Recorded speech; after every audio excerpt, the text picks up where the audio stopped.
Hi friends, please subscribe to Amravati Media and press the bell icon for more latest updates.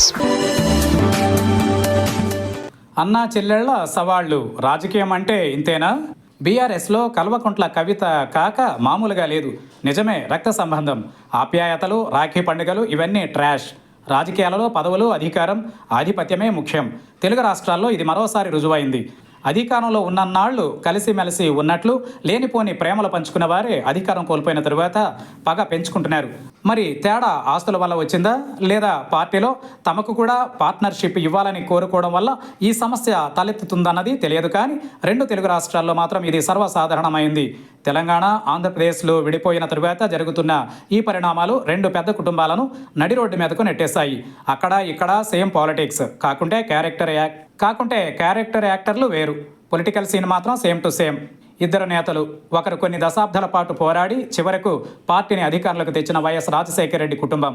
అదే సమయంలో తెలంగాణ కోసం దశాబ్దాల పాటు పోరాటం చేసి సాధించి తెచ్చిన కేసీఆర్ కుటుంబం. ఇద్దరు నేతలకు ప్రజలలో మంచి ఆదరణ ఉంది. వారి పోరాటం అందరికీ స్ఫూర్తి.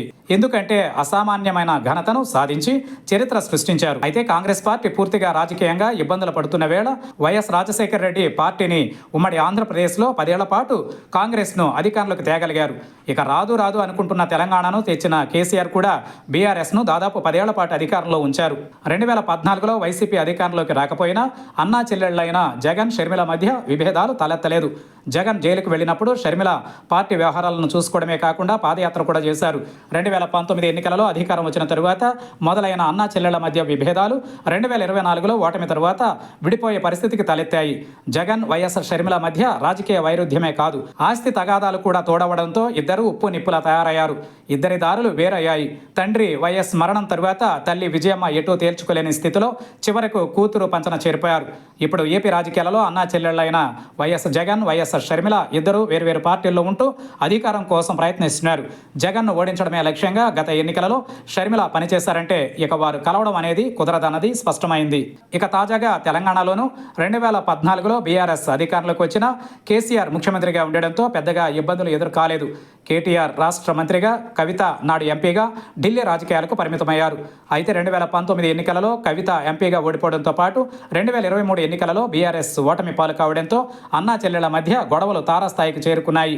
కవిత నేరుగా కేటీఆర్ను విమర్శిస్తూ మాట్లాడుతున్నారంటే ఆమె టార్గెట్ అన్నా అని అర్థమవుతోంది.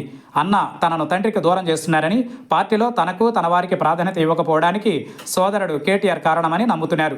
అందుకే ఆమె బరస్ట్ అవుతున్నారు. ఇక వీరిద్దరూ కలిసి నడిచేది కాదన్నది నేడు కవిత చేసిన వ్యాఖ్యలతో అర్థమైంది.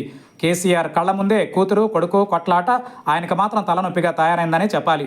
మొత్తం మీద అన్నా చెల్లెల ఆధిపత్య పోరు రెండు తెలుగు రాష్ట్రాల్లో మాత్రం హాట్ టాపిక్గా మారింది.